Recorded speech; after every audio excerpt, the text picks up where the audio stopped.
네, 안녕하십니까. 저는 손해사정법인 마음의 대표이사 정일수라고 합니다. 만나 뵙게 돼서 반갑습니다. 네, 안녕하세요. 저는 골고루 보상의 모델 변예슬입니다. 제가 오기 전에 조금 찾아보면서 왔는데요. 그 손해사정사라는 직업이 조금 생소하잖아요. 이 직업에 대해서 조금 간단하고 쉽게 설명해 주실 수 있나요? 네, 말씀드려 볼게요. 네네. 손해사정사는 네. 간단하게 말씀드려서 보험금을 지급할지 말지, 그다음에 보험금을 지급해야 된다면 얼마의 보험금을 지급해야 될지 손해사정서라는 리포트를 작성을 해서 보험회사에 제출하게 되고, 보험회사는 이 리포트 손해사정서에 의하지 아니하고는 특별한 사정이 없는 한 그대로 지급을 해야 돼요. 손해사정사가 대체적으로 두 종류가 있다라고 보셔야 될 것 같은데, 네. 소비자가 선임한 경우는 독립손해사정사, 그 다음에 보험사가 선임한 손해사정사는 그냥 일반적으로 위탁손해사정사, 업무를 위탁했다 해서 위탁손해사정사라고 많이 해요. 그래서 구분해서 말씀드리는 것이 좋을 것 같군요. 둘 다 같은 역할을 하지만 네. 주로 위탁손해사정사는 보험금의 과다 청구나 뭐 부풀리게 하는 경우를 좀 막으려고 노력하는 사람일 것이고, 보험사 소속이니까 또. 네.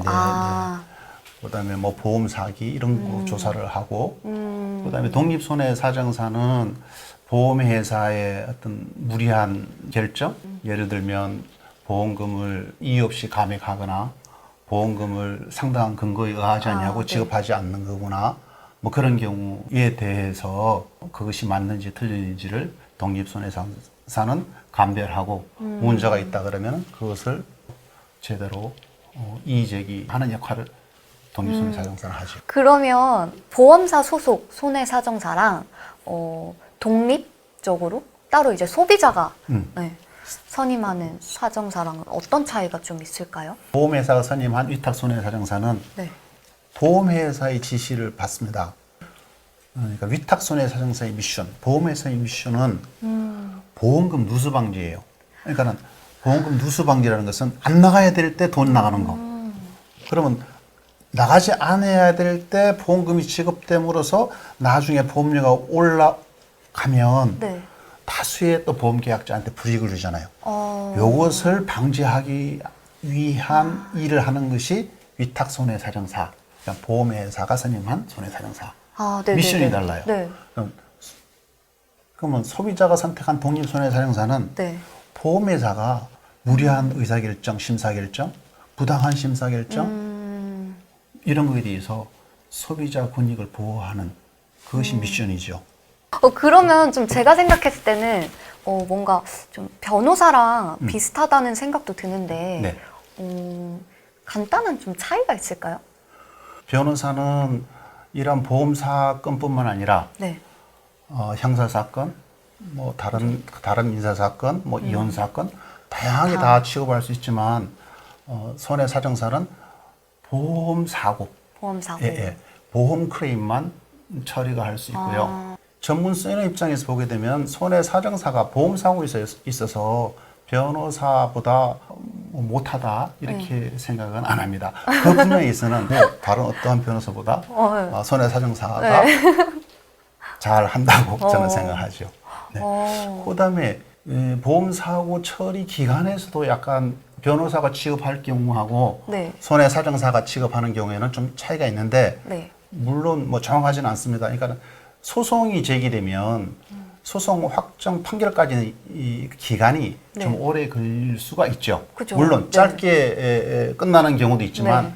뭐 예를 들면 1심 그것을 불복해서 2심 2심. 간다, 대법원까지 간다 그러면은 뭐 수개월에서 수년까지 네. 걸리는데, 보험 사고를 취급하는 손해사정사가 리포트를 갖다가 작성하고 네. 심사 결정할 때까지는 그보다 훨씬 적은 기간에서 사건이 종료될 수가 있습니다. 또 하나 수수료 문제인데, 소비자 입장에서 보게 되면 네. 그 수수료 부분에 있어서 손해사정사가 변호사보다 좀 적지 않나 이렇게 저는 생각합니다. 네. 물론 뭐 변호사가 더 적게 받는다 받는 경우도 있을 수 있겠죠. 이 손해사정사는 네. 법원인 경우에는 판사, 검사, 변호사가 네. 나눠져 있지만 그죠. 손해사정사는 검사도 해야 돼요. 사고 조사하고 이게 조사. 보험 사고인지 네. 아닌지 보험금을 지급해야 될 것인지 아닐 것인지 조사를 하는 오히려 검사의 모습도 있고요. 그다음에 소비자를 갖다가 아까 말한 소비자라면은 그 계약자, 피보험자를 얘기하는데 이 사람들 대신해서 부당한 부분에서 싸워주는 변호사의 역할도 하고요. 네. 얼마만큼의 보험금이 맞는지 심사 판단해서 이만큼 지급해야 된다라고 평가 판단하는 판사 역할도 다 하게 돼 있어요. 그래서 오히려 이 손해사정사는 요 세 가지 역할을 같이 하는 뭐 자웅동체라는 말이 있는데 네. 삼자동체 세 사람의 역할을 네네. 다 하는 게 손해사정사라고 볼 수 있습니다. 그러면 진짜 필요하고 꼭 있어야 하는 분이네요. 관련 법규에서도 네. 손해사정서에 의하지 아니하고는 보험금을 지급할 수 없게 돼 있어요. 손해사정서. 손해사정서가 없이 보험회사가 임의로 돈을 주고 안 주고 할 수가 없는데 예외가 두 가지가 있는데 이 소송이 제기돼 가서 법원에서 판결 확정이 되면 네. 그거는 손해사정사의 보고서, 그러니까 손해사정서가 없어도 지급하고 네.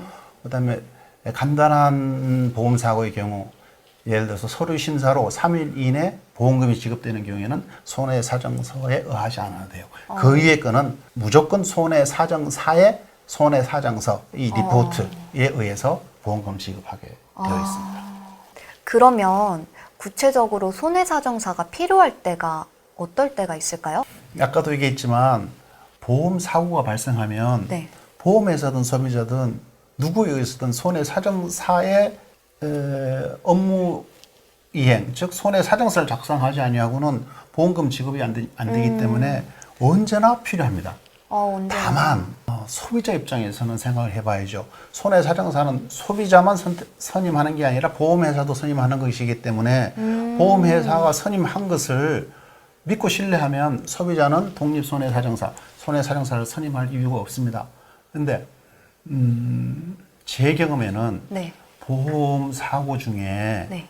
한 90%, 95%는 보험회사가 정당하게 잘 지급이 돼요. 네. 그런데 5% 내지 10%에는 다툼이 발생해요. 예를 들어서 1,000원을 청구했는데 500원을 지급한다라든지 네. 아니 당연히 보험금을 지급해야 된다고 생각했는데 뭐 이런저런 이유로 보험금을 지급하지 않는다라든지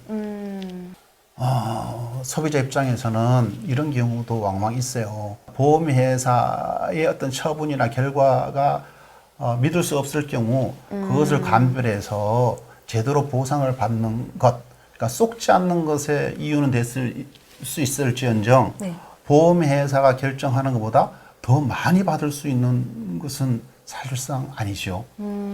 더 많이 받는다라는 것은 보험회사의 결정이 틀렸을 경우에는 더 많이 받는다라고 할 수는 있겠지만 틀리지 않는다는 걸 전제했을 경우에는 거꾸로 좀 이상한 논리가 성립이 되는 겁니다.